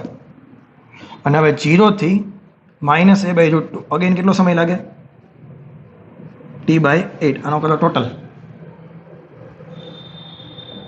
કેટલો ટોટલ થશે? t/8 વત્તા t/4 વત્તા t/8. આ કેટલા? 2 વડે ગુણશું, 2 અને 1 3, 2 અને 3 ને 4, t/2 જવાબ આવશે. આ તારો આન્સર થાય. ફટાફટ ઇઝીલી થાય કે નહીં? પણ ક્યારે? આ યાદ હોય તો. કેવી રીતે યાદ રાખશો? 0 a/2 a, 0 a/√2 a, 0 √3 a/2 a. Clear? ઉપર t/12 t/6 t/8 t/8 t/6 t/12. હું આવી રીતે યાદ રાખું છું અને મને તો દેખાય. હું તો વારે ઘડીએ ભણાવું છું તો તારે પણ હવે દેખાવું જોઈએ. તને MCQ ની પ્રેક્ટિસ કરશો એટલે દેખાશે. બીજો ક્વેશ્ચન, એક ઓસિલેશનથી કપાતું અંતર કેટલું થાય? એક ઓસિલેશનથી કપાતું અંતર, એક ઓસિલેશન કોને કહેવાય? 0 માઇનસ એ એક ઓસિલેશન કોને કહેવાય? અહીંથી અહીં ગયા એક ઓસિલેશનથી કપાતું અંતર કેટલું થાય? 4 50% આવા ક્વેશ્ચન નથી આવડતા. અને એક ઓસિલેશનથી થતું સ્થાનાંતર કેટલું થાય? તો કે 0 છે ને. બેઝિક આવ ગોટે ચડાવી દેવા ક્વેશ્ચન છે. વ્યવસ્થિત આ ટ્રીક તારી બુકમાં લખી નાખજે. મારો પર્સનલી ફેવરેટ MCQ, અને મને દરેક વખતે IMP ક્વેશ્ચન એટલા માટે લાગે છે કે બહુ કોમ્પ્લિકેટેડ વસ્તુ છે. વ્યવસ્થિત ધ્યાન દઈને શીખશું તો જ આવડશે. ને છે બહુ ઇઝી. હવે જો તમને એમ કીધું calculate time taken for 5/8 oscillation starting from mean position. For example, આમાંના આપણા માટે મેઇન પોઝિશન છે. આ થઈ ગયા માઇનસ એ, આ થઈ ગયા પ્લસ એ. હવે 5/8 ઓસિલેશન કોને કહેવાય? માનો કે 1 ઓસિલેશન થાય તો સ્થાનાંતર કેટલું થાય? અથવા તો ડિસ્પ્લેસમેન્ટ કેટલો કપાય? 4a. 1 ઓસિલેશન થાય તો ડિસ્પ્લેસમેન્ટ અથવા તો અંતર કેટલો કપાય? ડિસ્પ્લેસમેન્ટ તો 0 થાય, અંતર કેટલું કપાશે? 4a. તો આને છે ને ફ્રેક્શન વાળો ભાગ લખીને, કારણ કે જો હું 5/8 ને આવી રીતે લખી શકું, 5 × 1/8 ઓસિલેશન આમ લખાય ને. એક 1/8 ઓસિલેશનમાં આટલું ડિસ્ટન્સ, તો એને મલ્ટીપ્લાય બાય 5 કરી નાખે એટલે 5/8 થઈ જશે. તો આ લોજિક છે, સાંભળજે. એક ઓસિલેશનમાં 4a થાય તો 1/8 ઓસિલેશનમાં કેટલો ડિસ્ટન્સ કપાય? કેટલું થશે? બોલે તો a/2 ડિસ્ટન્સ. 50% ખેલ તારો અહીંયા પૂરો થઈ ગયો, અહીંયા આવડી જાય એટલે. હવે જો આ થઈ ગયા a/2, મેઇન પોઝિશનથી ચાલુ કરીએ. આ થઈ ગયા 1/8, આ થઈ ગયા 2/8, આ થઈ ગયા 3/8 ઓસિલેશન, 4/8 ઓસિલેશન, અને પાછા -a/2 5/8 ઓસિલેશન. આ ખબર પડી? આ 5/8 ઓસિલેશન થયા. હવે સાંભળ, 0 થી a/2 જવા માટે લાગતો સમય t/12, a/2 થી a જવા માટે લાગતો સમય t/6, a થી a/2 આવવા માટે લાગતો સમય t/6, a/2 થી 0 સુધી આવવા માટે લાગતો સમય t/12, અને 0 થી અહીં સુધી આવવા માટે લાગતો સમય t/12. પેજામાં જાય છે તો ટોટલ ટાઈમ કેટલો થયો? t/12 વાળા 3 છે અને 2 છે t/6 વાળા, તો t/4 વત્તા t/3 7t/12. આ તારો આન્સર છે ને ભાઈ. ખતરનાક. પણ જો ઓલી ટ્રીક તને આવડતી હશે તો આ બધી વસ્તુ બહુ ઇઝી થઈ જશે. બહુ એટલે બહુ ઇઝી થઈ જશે, પરંતુ એ યાદ રાખવી પડશે. ફરી એકવાર કહું છું, 0 a/2 0, 0 a/√2 0, 0 √3a/2 0, t/12 t/6, t/8 t/8, t/6 t/12. Clear છે? એટલું યાદ રાખજો. અત્યારે હું સેમ્પલ માટે એક બે MCQ કરાવતો જાઉં છું. બાકી તમે કોઈ પણ બુકમાંથી સોલ્વ કરશો, આ ટ્રીક કામ કરશે ને કરશે જ. ઓકે, હવે ટોપિક છે વેલોસિટી. આ NCERTમાં તો બહુ પહેલાં આપેલો હોય, તમને બધાને ખબર છે. પરંતુ હવે વેલોસિટી સાચું ચાલુ થાય છે કે ભાઈ જે સ્થાનાંતરનો ફોર્મ્યુલા છે x = a sin ωt + ϕ0, એનું તમે વિકલન કરો એટલે વેલોસિટી મળે v = a ω cos ωt + ϕ0. પહેલાં સાઇનનો કોસ થશે ને ωt ના ઓમેગા બારોબાર આવશે. થોડું ઘણું સાદું રૂપ આપતા તમે બીજું પણ ફોર્મ્યુલા લખી શકો છો, ω = √a² - x². આમાં કંઈ છે નહીં. અહીંયા તમે શું લખવું પડે? ખાલી √1 - sin² θ, એના પરથી તમે સમીકરણ લખી શકશો. હવે મધ્યમન સ્થાન હોય, મતલબ મેઇન પોઝિશન હોય ને x = 0 હોય, જો એ x = 0 અહીંયા મૂકું તો 0 થઈ ગયા, a² નો a થઈ ગયો, તો મેક્સિમમ વેલોસિટી મળે તમને ω એ. અને અંતિમ છેડે આગળ વેલોસિટી કેવી થઈ જાય? 0. એટલે તો પલટી મારે ત્યાંથી. તમે વિચારો, અહીંયા x = 0, ત્યાં મેક્સિમમ વેલોસિટી કેટલી? ω. ઘટે ઘટે ઘટે ઘટે ઘટે ને અહીંયા કેટલી થઈ જાય? 0. એટલે અહીંથી પલટી પોઈન્ટ, એટલે અહીંથી પલટી મારે, પછી આમ આવે, વધે વધે વધે વધે મેક્સિમમ, ઘટે ઘટે ઘટે ઘટે 0, એટલે પાછું પલટી મારે, પલટી પોઈન્ટ. યાદ આવ્યું કે નહીં? આ ક્વેશ્ચન અગત્યનો છે. v વિરુદ્ધ x નો આલેખ કેવો થાય? SHMમાં વેલોસિટી વિરુદ્ધ x નો આલેખ કેવો થાય? તો આ ફોર્મ્યુલા છે. પેલા બંને બાજુ વર્ક કર્યો, બ્રેકેટ ઓપન કર્યા, આ માઇનસ વાળા પદને આ બાજુ લઈ ગયો, હવે આના વડે ભાંગી દીધા. આ ફોર્મ્યુલા મેથ્સ વાળાને તરત લાઈટ થઈ ગઈ છે. અતિવલયનું ફોર્મ્યુલા છે. y² / a² + x² / b². આ b થઈ ગયા, આ a થઈ ગયા, અચળાંક = 1. આ કેવાનો ફોર્મ્યુલા છે? ઉપવલયનો ફોર્મ્યુલા છે. અને ઉપવલયમાં આ v થઈ ગયા મેક્સિમમ વેલોસિટી ω એ, અને આ થઈ ગયા એ. જેવી રીતે પેલા કેપ્લરના નિયમમાં જે દોરતા હતા એ ઉપવલય જ દોરતા હતા, એમ સેમ આ પણ ઉપવલય જ છે. ક્લિયર? તો v વિરુદ્ધ x નો આલેખ કેવો મળે? ઉપવલય મળે. તો બહુ મસ્ત અત્યારે જે બોર્ડ ઉપર જે કંઈ લખેલું છે તમારા માટે મોસ્ટ IMP વસ્તુ છે. ઓકે, બે MCQ આપણી પાસે છે. હવે આ તને ખબર છે v વિરુદ્ધ x નો આલેખ એટલે કેના માટે છે? વેલોસિટી વિરુદ્ધ x નો આલેખ શું? તો આ જે ભાગ છે ઉપરનો એ શું હોય? ઓમેગા a હોય. એ કેટલા છે? 2.5 સેન્ટીમીટર પર સેકન્ડ. અને આ કેટલા છે? અહીંયા શું હોય? a હોય ને, તો એ આપેલા છે 5. બેનો કરી નાખો ભાગાકાર. આ થઈ ગયા 1/2. એ કેન્સલ થઈ ગયા. તો ઓમેગા બરાબર 1/2. ઓમેગા દેખાઈને શું લખીએ? 2π/t. ઓમેગા દેખાઈને 2π/t લખો તો t બરાબર શું થઈ ગયા? 4π સેકન્ડ. આ તારો આન્સર. આમાં ક્યાં ક્યાં અઘરું છે જોજીએ. એકદમ ઇઝી. પણ ક્યારે થઈ શકે બધી વસ્તુ? આ બધા કોન્સેપ્ટ ક્લિયર હોય ત્યારે. આજો at x = 1 velocity v = 3 centimetre per second. આપણી પાસે વેલોસિટીનો ફોર્મ્યુલા છે ઓમેગા અંડર s² - x². તો અહીંથી બે બાજુ સ્ક્વેર કરી નાખો.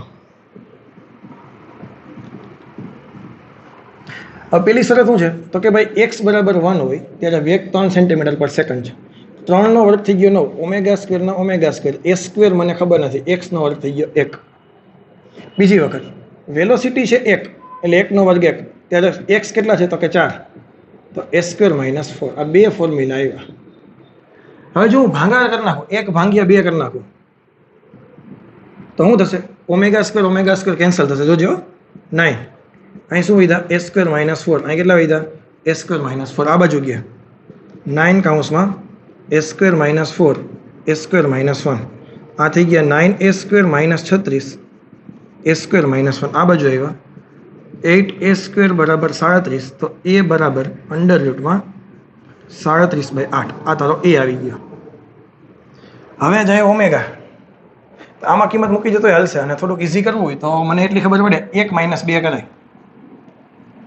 તો ડાબી બાજુ બાદ કરો. 9 માંથી 8 જાય તો 1. આ બ્રેકેટ ઓપન કરો. જોજે ઓમેગા² s² માઇનસ ઓમેગા². આ માઇનસ કરે છે એટલે આ થઈ જશે માઇનસ ઓમેગા² s². આ માઇનસ માઇનસ પ્લસ થશે 4 ઓમેગા². આ બે કેન્સલ થયા તો 8 બરાબર કેટલા આવ્યા? 3 ઓમેગા². તો 8/3 બરાબર ઓમેગા². તો ઓમેગા બરાબર √8/3. આ ઓમેગા આવી ગયા. અને 2π/t લખો તો t બરાબર 2π√3/8. આ તારો આન્સર. ભેજામાં જાય. એકદમ સિમ્પલ MCQ છે, પણ ક્યારે? બધા ટ્રીક તારા મગજમાં હોય ત્યારે. આ બહુ જોરદાર MCQ છે. બાકી તમને વિચારી જ ના હોય કે આવી રીતે દાખલો થઈ છે. સમજાય છે? એકાદો નજરમાં આવેલો હશે તો પ્રોબ્લેમ આવશે નહીં. તો હવે જેવી રીતે વેલોસિટીની કુંડળી કાઢી એવી રીતે પ્રવેગની કુંડળી કાઢી લઈએ. તો પ્રવેગ છે એ વેગનું વિકલન છે. તો ઓમેગા² એ માઇનસ ઓમેગા² એ sin ωt + આ બધી વસ્તુ આપણે ખબર છે. વિકલન કીધું કોસ નહીં, હવે નિશાની માઇનસ આવી. આના બરાબર તમે x લખી શકો. ક્લિયર? તો હવે તને બધાને કમ્પેરિઝન કરાવી દો. x = 0. વેગનું ફોર્મ્યુલા હતું omega under s² - x². At x = 0 વેગ થતો તો મેક્સિમમ a ઓમેગા, અને છેડાઓ આગળ વેગ થતો તો 0 0, કારણ કે x દેખાઈને એ મૂકશો એટલે. એવી રીતે પ્રવેગમાં શું થશે? તો કે ભાઈ ઓમેગા² x છે તો મેઇન પોઝિશનના જે પ્રવેગ 0 થશે.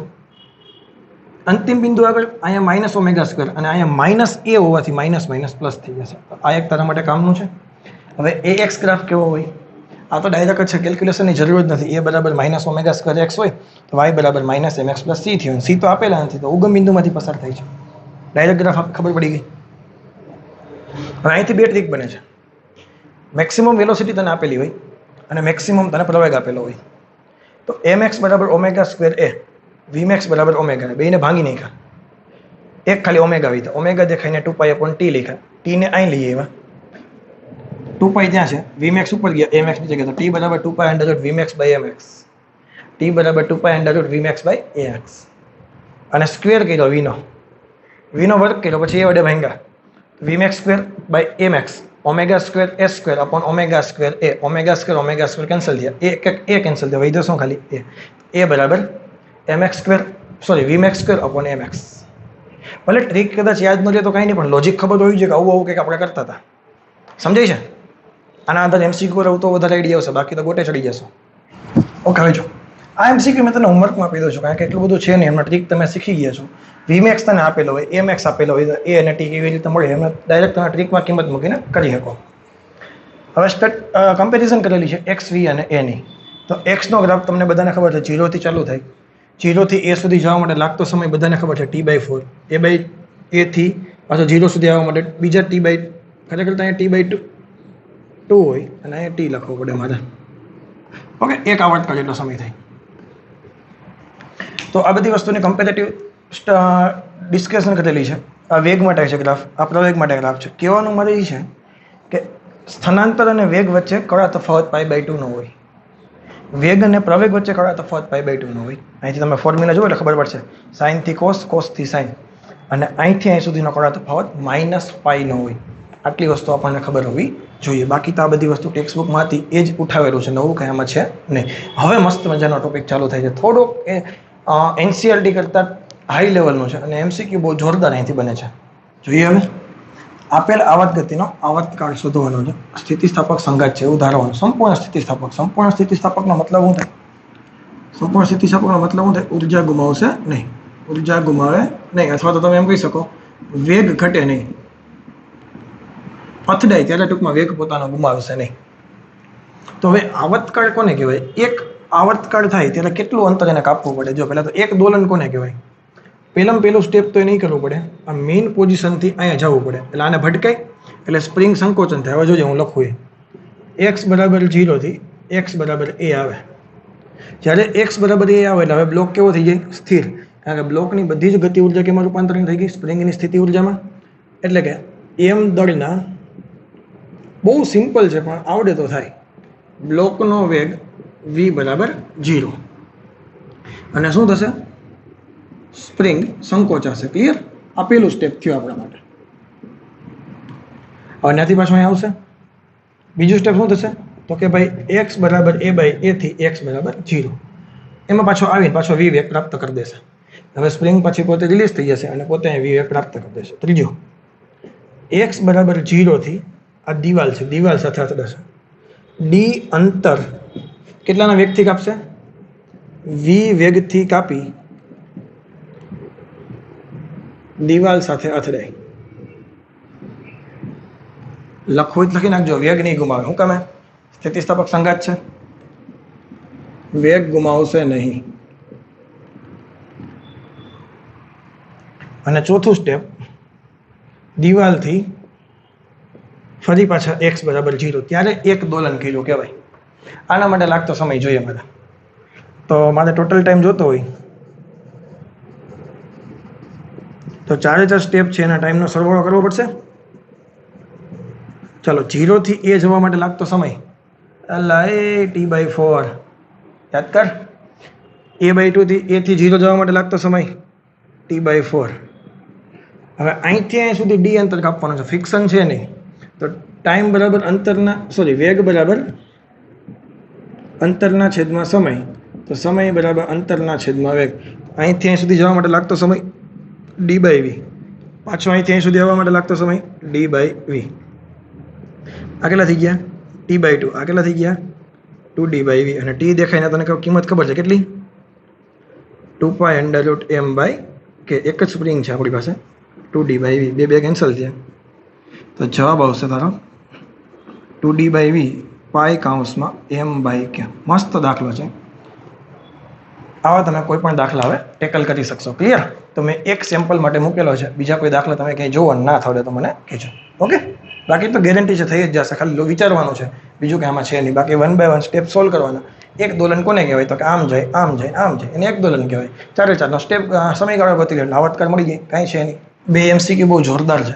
થોડાક એનસીઆરટી કરતાં અપર લેવલના છે, પરંતુ મે બી પૂછાઈ જાય તો આપણે આવડી જવા જોઈએ. ચાલો હવે જોઈએ. તમને આમાં કંપ વિસ્તાર જોઈએ છે. આ મધ્યમાન સ્થાન છે, ત્યાંથી એનો વેગ તમને આપેલો છે. કોઈ એક પોઝિશન પર તમને વેગ આપેલો છે. કઈ પોઝિશન છે? તો કે ભાઈ a/2 જેટલી સ્પ્રિંગ ખેંચાય ત્યારે તમને વેગ આપેલો છે. હવે કંપ વિસ્તાર જોઈએ. વેગ તમને ખબર હોય તો તમારી પાસે ફોર્મ્યુલા છે, વેગ બરાબર √ω a² - x². વેગ તમને આપેલો છે √2 k/m × a આપેલો છે. હવે ઓમેગાની કિંમત એ બધાને ખબર છે. ઓમેગા બરાબર k/m લખી શકાય √માં. અને આ જે કંપવિસ્તાર છે ને, નવો કંપવિસ્તાર માનો કે એ ડેશ નામ આપી દો. હું નામ આપી દો? એ ડેશ. અને એક્સની પોઝિશન તમને આપેલી છે એ ડે એ બાય 2 એટલે એ સ્ક્વેર બાય 4 થઈ ગયા. તો કે બાય એમ કેન્સલ થઈ ગયા. 2a બરાબર ડાયરેક્ટ બે બાજુ વર્ગમૂળ કરી નાખું, સોરી વર્ગ કરી નાખું, આ સાઈડથી વર્ગમૂળ ગાયબ થઈ જશે. એ ડેશ નો સ્ક્વેર એ સ્ક્વેર બાય 4 આ બાજુ આવ્યા. 4a square plus a square by 4 બરાબર એ ડેશ સ્ક્વેર. ચોકે ચોકે 16 ને 17 બાય 4 એ સ્ક્વેર બરાબર એ ડેશ નો સ્ક્વેર. તો એ ડેશ બરાબર શું થશે? √17 બાય 4a. એટલે એમસીક્યુમાં કાંઈ નથી, પણ આ જોઈને તમને બીક ન લાગવી જોઈએ. આ એમસીક્યુ બહુ જોરદાર છે. જો દિવાલ સાથેની અથડામાં સ્થિતિસ્થાપક હોય તો ટી ગોતવાનો છે, મતલબ વેગ કંઈ ગુમાવવાના છે. અને આ દિવાલ છે, આ ભલે મેં અત્યારે તને દેખાય 90 ડિગ્રી જેવું, જો પણ 90 નથી, આ 3 ડિગ્રી છે ને 6 ડિગ્રી છે. આકૃતિ મોટી કરીને બતાવી એટલે જેથી કરીને વ્યવસ્થિત સમજી શકીએ આપણે. હવે જો પહેલાં તો એક દોલન થાય ક્યારે? તો કે અહીંથી અહીંયા આવે, પછી અહીંથી દિવાલ સાથે ભટકાય ને અહીંયા આવે, અને પાછું અહીંયા આવે તો એક દોલન થાય. તને એટલી ખબર છે, આ એ થી 0 આવે એટલે ડિગ્રી 6 કાપે. એ થી 0 માં ડિગ્રી 6 કાપે તો 3 ડિગ્રી કાપે તો ડિસ્ટન્સ કેટલું થાય? a બાય 2 થાય. આ એક ટ્રીક છે. એ થી 0 ડિગ્રી જોઈએ 6 તો 3 ડિગ્રીમાં ક્યાંથી ક્યાં આવે? 0 થી a બાય 2 આવે. હવે આગળની આપણી ટ્રીક, એ થી 0 આવવા માટે લાગતો સમય t બાય 4, 0 થી a બાય 2 આવવા માટે લાગતો સમય t બાય 12, a બાય 2 થી 0 જવા માટે t બાય 12 ને ફરી પાછા t બાય 4. તો ટોટલ ટાઈમ કેટલો થઈ ગયો? 2 વખત t બાય 4 અને 2 વખત t બાય 12. આ થઈ ગયા t બાય 2, આ થઈ ગયા t બાય 6. 4t બાય 6 બોલે તો 2t બાય 3. આ તારો આન્સર. અને t દેખાય ને તમે ઓલું લખી શકો, સાદું લોલક કીધું છે તો 2π અંડર l બાય g. આને તમે સોલ્વ કરો, 2 દુ 4π by 3 under l by g. આ તારો આન્સર છે ને. બાકી મસ્ત એમસીક્યુ. તો આવા એમસીક્યુ હોય તો જિંદગી ગોટે ન ચડી જાય, એના માટે અત્યારે આપણે પ્રેક્ટિસ કરી લેવી જોઈએ. હવે ગતિ ઉર્જા, સ્થિતિ ઉર્જા અને કુલ ઉર્જાની વાત કરીએ. એ પહેલા ત્રણે ઇક્વેશન તને ખબર જ છે, x, v અને n. તો કાઇનેટિક એનર્જી શું થાય? 1/2 mv². v નો ફોર્મ્યુલા લખીએ a omega cos omega t. તો શું થશે? 1/2 m એમનો v દેખાઈને હું લખશું ω² a² cos² ઓમેગા t. અથવા તો આ ફોર્મ્યુલા લખ્યો તો 1/2 m એમનો ω² a² - x². એવી રીતે ગતિ ઉર્જાનું એટલે સ્થિતિ ઉર્જાનું સમીકરણ 1/2 kx² પરથી પછી બેનો સરવાળો, ગતિ ઉર્જા પ્લસ સ્થિતિ ઉર્જાના સરવાળા અને કુલ ઉર્જા અથવા તો યાંત્રિક ઉર્જા કહીએ, કે જે 1/2 m ω² a² કેવો હોય છે? અચળ હોય છે. એક પોઈન્ટ અગત્યનો એ છે કે કાઇનેટિક એનર્જી અને પોટેન્શિયલ એનર્જી જેની ફ્રીક્વન્સી જે હોય, ગતિ ઉર્જા અને સ્થિતિ ઉર્જા બદલવાની જે ફ્રીક્વન્સી છે એ કણની ફ્રીક્વન્સી કરતાં ડબલ હોય, અને એનો આવર્તકાળ છે એના કરતાં અડધો થઈ જાય. એ તો ફ્રીક્વન્સી ડબલ થાય તો આવર્તકાળ અડધો થાય તો ચોખ્ખી વાત છે. એટલે આપણને એ ખબર હોવી જોઈએ ગતિ ઉર્જા અને સ્થિતિ ઉર્જા બદલવાની જે આવૃત્તિ છે એ કણની આવૃત્તિ કરતાં કેવી હશે? ડબલ હશે. એટલે ઓટોમેટિકલી આવર્તકાળ તમે અડધો યાદ લખી શકશો. આ ગ્રાફ ખબર જ છે ગતિ ઉર્જાનો, સ્થિતિ ઉર્જાનો, અને બંને બિંદુ બંને ગ્રાફ જ્યારે છેદે એ ડિસ્ટન્સ કયું હોય? x બરાબર a બાય √2. એમસીક્યુ માટે મોસ્ટ આઈએમપી. ગતિ ઉર્જા અને સ્થિતિ ઉર્જા કયા બિંદુએ સમાન હોય છે? ગતિ ઉર્જા અને સ્થિતિ ઉર્જા બંને કયા બિંદુએ સમાન હોય? તો કે x બરાબર a બાય √2 આગળ હોય, અને ત્યારે બંને કેટલી હોય? 50-50% હોય, એટલે કુલ ઉર્જા કરતાં અડધી હોય. તો બોર્ડમાં લખેલું છે, અહીંથી એમસીક્યુ ઘણા બધા, એક આ બની શકે એમ છે, એક આ બની શકે એમ છે, અહીંથી બની શકે એમ છે. બાકી આમાંથી તો વેલ્યુ મૂકીને તમે સોલ્વ કરી શકો. એટલે એવા એમસીક્યુ નથી કરાવતો ડાયરેક્ટ આમાં વેલ્યુ મૂકવાના હોય એવા, એ તો તમે ડાયરેક્ટલી કરી શકો છો. ઓકે, આ બંને એમસીક્યુ માપે છે, એવું બધું કંઈ એટલું બધું ટફ નથી. આ તો તને ખબર જ છે કે ભાઈ kinetic energy is equal to potential energy. ક્યારે થાય? તો કે x બરાબર a બાય √2. આ એની સાબિતી મેં ખાલી આપી દીધી કે ગતિ ઉર્જાનું ફોર્મ્યુલા મૂક્યું, સ્થિતિ ઉર્જાનું ફોર્મ્યુલા મૂક્યું, અને બેને સોલ્વ કર્યા એટલે તારો જવાબ આવ્યો. આ એમસીક્યુ થોડોક ટફ છે, પૂછવાની શક્યતા બહુ નહિવત છે, પણ છતાં પણ તમે યાદ રાખવું હોય તો યાદ રાખી શકો છો કે ભાઈ એક પાર્ટિકલ છે એ SHM કરે છે with the frequency of f ફ્રીક્વન્સીથી ઓસિલેટ કરે છે. The frequency at which kinetic energy changes into potential energy. એવી ફ્રીક્વન્સી ગોતો કે જ્યારે ગતિ ઉર્જા છે એ સ્થિતિ ઉર્જામાં રૂપાંતરણ પામે. કાંઈ છે નહીં, ગતિ ઉર્જાનું ફોર્મ્યુલા હોય 1/2 m ω² a² cos² omega t. થોડુંક સાદું રૂપ આપવાનું છે, એટલે cos² ઓમેગા t ને 1 + cos 2θ/2 લખ્યા એ છે ને, 1 + cos 2θ બરાબર 2 cos² θ. અહીંયા હોય એના કરતાં અડધા થીટામાં, તો એના પરથી cos θ હતું તો બેને લઈ આવ્યા છેદમાં, બ્રેકેટ ઓપન કર્યું. આને છે ને બેયમાં છે એને કોમન કાઢી લીધા અને એને સંજ્ઞા આપી દીધી મેં k0. અહીંયા શું કર્યું મેં? K0 બરાબર 1/2 m omega square a square નામ આપી દીધું. એટલે મારે દરેક વખતે લાંબુ લાંબુ લખવું પડે નહીં. આ K0 ઓલી બાજુ ગયા અચળાંક જ છે, આને નવું નામ આપી દીધું મેં K ડેશ, નવી ફ્રીક્વન્સી માટે એમ. તો બીજું જોવાનું બીજું કંઈ નથી, જવાબ તને અહીંથી દેખાઈ જતો હતો. અહીંયા બધે ઓમેગા ઓમેગા હતો, અહીંયા કેટલા થઈ ગયા 2 ઓમેગા હતી, એના કરતાં ફ્રીક્વન્સી કેવી થઈ ગઈ ડબલ. બસ બીજું કાંઈ નથી વિચારવાનું. હતી એના કરતાં અહીંથી જ તને ખબર પડી જાય છે. આ તો થોડુંક વધારાનું કેલ્ક્યુલેશન કર્યું મેં. હતી એના કરતાં ફ્રીક્વન્સી કેવી થઈ જશે ડબલ. ઓકે, તો 2 દાખલા હતા નાના નાના, એટલું બધું ટફ નથી કાંઈ. હવે એક નાનો એવો ટોપિક બાકી છે ડેમ્પિંગ, ડેમ્પ્ડ ઓસિલેશન. એ કરાવી દો એટલે આપણું ચેપ્ટર અહીંયા થઈ જાય પૂરું. નાનો એવો ટોપિક બાકી છે એ છે ડેમ્પ્ડ ઓસિલેશન. ડેમ્પ્ડ ઓસિલેશન કોને કહેવાય? તો કોઈ ચોખ્ખી વાત છે કે ભાઈ એક સ્પ્રિંગ સાથે એક બ્લોક લટકાવેલો છે, એમાં લોકો દોલન કરે છે. હવે તમે એને પાણીમાં ડૂબાડી દો તો શું થાય? ઉત્પ્લાવક બળને કારણે ધીમે ધીમે ધીમે ધીમે અથવા તો વિસ્કસ ફોર્સ, 2 ફોર્સ લાગશે પાણી ઘટશે એના હિસાબે. તો 2 ફોર્સને કારણે ધીમે ધીમે એના ઓસિલેશન મંદ પડે છે, તો એને કહેવાય ડેમ્પ્ડ ફોર્સ. એનો કંપ વિસ્તાર કેટલો હોય? તો કે A બરાબર A0 e⁻ b/2m × t, ને B છે એને કહેવાય ડેમ્પિંગ કોએફિશિયન્ટ. એંગ્યુલર ફ્રીક્વન્સી તમે જે લખતા હતા ઓમેગા બરાબર √0² માઇનસ b/2m નો સ્ક્વેર. અહીંથી 2-3 MCQ તને પૂછાય કે કેવા કે જો ભાઈ b/2m છે એ ω0 કરતાં નાના હોય, b/2m છે એ ω0 કરતાં નાના હોય, તો ધીમે ધીમે ધીમે આમ ω0 માંથી કંઈક બાદ થયું એટલે ધીમે ધીમે ધીમે ઓમેગા ઘટે એટલે સ્થિર થવા લાગશે. આવી કન્ડિશનને કહેવાય અંડર ડેમ્પ્ડ. એનો ગ્રાફ આવો હોય, ધીમે ધીમે ધીમે ધીમે ઓસિલેશન ઘટે. b/2m બરાબર ω0 થાય તો બે 0 થઈ જશે. આને કહેવાય ક્રિટિકલી ડેમ્પ. આમાં ઓસિલેશન થવા પોસિબલ છે નહીં. તમે જ્યાં સુધી દોરીને ખેંચો ત્યાં સુધી ખેંચાય પણ ઓસિલેટ થાય નહીં. લખવું જ લખીને જ્યાં સુધી દોરીને ખેંચો ત્યાં સુધી ખેંચાય પરંતુ ઓસિલેટ નહીં થાય. b/2m > 0, આ વધારે પ્લસ થઈ ગયા તો નિશાની માઇનસ આવશે, એ શક્ય નથી. એટલે આ કન્ડિશનમાં પણ દોલન થાય નહીં. તો ત્રણેયની કમ્પેરિઝન હતી, ઓવર ડેમ્પ, ક્રિટિકલી ડેમ્પ અને અંડર ડેમ્પ. અંડર ડેમ્પ એક જ કન્ડિશનમાં ધીમે ધીમે ધીમે ઓસિલેશન ઘટવા માંડે. મિકેનિકલ એનર્જીનું formula 1/2 m omega square a square, એ દેખાય ને ફોર્મ્યુલા લખો A0 e⁻ b/2m નો સ્ક્વેર. ખાડો એક ઈ છે કે વર્ગ થશે એટલે 2 કેન્સલ થઈ જશે. તો મિકેનિકલ એનર્જી યાદ રાખો, ત્યાં 2m નહીં આવે, ખાલી m આવશે. એટલા માટે કારણ કે વર્ગ થતાં 2 ગાયબ થઈ જશે. વર્ગ થશે એટલે 2 શું થઈ જશે? કેન્સલ થઈ જશે. જનરલી લોકો આ MCQ થી બીતા હોય છે એટલા માટે, કારણ કે e⁻b/2m આવે એટલે લોગની મગજમારીમાં પડવાનું તરત વિચારવા માંડે. પરંતુ હું તને જે ટ્રીક આપું છું એમાં તમારે લોગની મગજમારીથી બચી જશો. ધ્યાન દેજો કેવી રીતે. 2 MCQ કરાવું છું. પેલો MCQ જો, પેલા નીચેનો કરીએ ચાલો.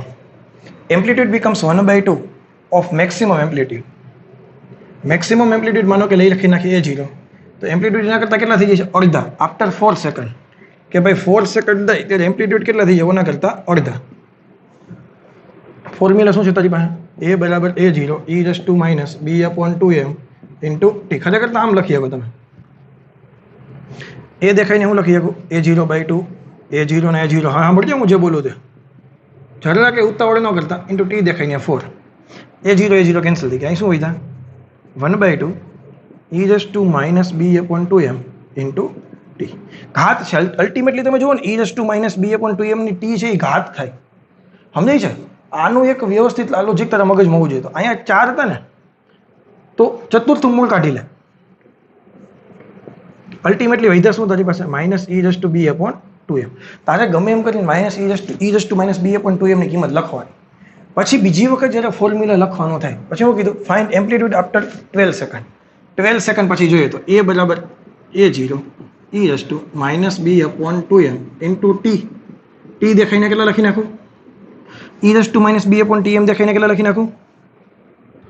1/2 એની 1/4 અને એની 12 t દેખાઈને 12 આવી ગયા. પેલા 12 આને આપો એટલે 1/2 12 આવી ગયા અને 1/3 1/2 8. પેલા કરતા 8મા ભાગનું થઈ જશે. આ ટ્રીક છે. તો તમે લોગની મગજમારીથી બચી જશો. સમજાય છે? અને પેપર સેટર દાખલા પૂછે છે હવે એટલા માટે કે જેથી કરીને છોકરાઓ સ્કીપ કરી દે. અને જે લોકો ટેલેન્ટેડ છે એ લોકો જ આને કવર કરી શકશે, બાકી આ MCQ કવર કરી શકશે નહીં. તો આમાં 4 નંબર પાકા છે. મેથડ ભૂલાવી જોઈએ નહીં. ઓકે ચાલો ઉપરનો MCQ જોઈ લઈએ. પછી જે ફોર્સ્ડ ઓસિલેશન છે ને એનો હું ફોટો પાડીને ખાલી મૂકી દઉં છું લેક્ચરમાં. હું કરાવતો નથી એટલા માટે કારણ કે નીટ માટે રિકમેન્ડેડ નથી અને JEE માટે રિકમેન્ડેડ નથી એટલા માટે કારણ કે ઇક્વેશન બહુ લેન્ધી છે અને જનરલી આજ લગીનમાં બહુ ઓછું પૂછાણું છે. નીટમાં તો આજ સુધીમાં ક્યારેય એવું નથી. એટલે આપણે એને અત્યારે કવર કરતા નથી. હું જસ્ટ ખાલી મારી થિયરી છે થોડી હેન્ડ રિટન લખેલી એમાં મૂકી દઉં છું. ચલો, the amplitude of a damped oscillation becomes 1/3 original કરતા ત્રીજા ભાગના થાય. ક્યારે? તો કે ટાઈમ થાય 2 સેકન્ડ ત્યારે. મેથડ એ જ. ચાલુ થઈ જાવ. a બરાબર છે 0 e−b/2m ઇન્ટુ ટી. એ દેખાઈને પહેલાં લખી નાખું a0/3 a0 ના a0 e−b/2m ટી દેખાઈને 2. તો વર્ગમૂળ લેવું પડશે કે નહીં?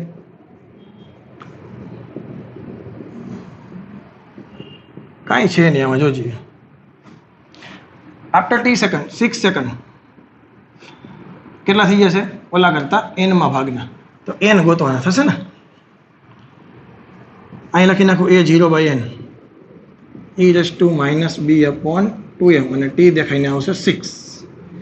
આ કેન્સલ. 1/n e−b/2m કેટલા આવ્યા? 1/3 1/3 સોરી ઘન થોડો બોલાય ને, એનું વર્ગમૂળ અને અહીંયા એવા 6. તો પેલા 6 અને આપી દો તો કેટલા થઈ ગયા? 3. 3 તેરી 9 તેરી 27. બે બાજુ મળાવો પલટી. n બરાબર 27. તો આ હતું SHM. મારી સાઈડથી મને જેટલા ટોપિક લાગતા હતા બધા જ ટોપિક રિવિઝન કરાવી દીધા. એમાંથી સારા MCQ હતા એ પણ રિવિઝન તને કરાવી દીધા. હવે કામ તારે ખાલી કરવાનું છે પ્રેક્ટિસનું. અને પ્રેક્ટિસ કરશો એટલે ચેપ્ટરમાં કાંઈ ડાઉટ રહેશે અને ઘણી બધી શોર્ટકટ્સ હતી, બધી શોર્ટકટ તને આપી દીધી છે. ફર્સ્ટ ઓસિલેશન છે એ જનરલી નીટ માટે રિકમેન્ડેડ નથી, તો એ આપણે અત્યારે કરતા નથી. એનો સ્ક્રીનશોટ ખાલી હું અત્યારે તમને મૂકી દઉં છું, જેથી કરીને તમારે જે કોઈને રીડિંગ કરવું હોય તે કરી શકો છો. સ્કીપ કરી દેશો કોઈ ઇસ્યુ નથી. ઓકે, તો બસ આજના લેક્ચરમાં આટલું રાખીએ. SHMને આજે આપણે અહીંયા ફિનિશ જાહેર કરીએ છીએ. નવા ટોપિક સાથે 0 સે હીરો સિરીઝમાં ફરીથી મળીશું. Okay, thank you very much. Have a nice day.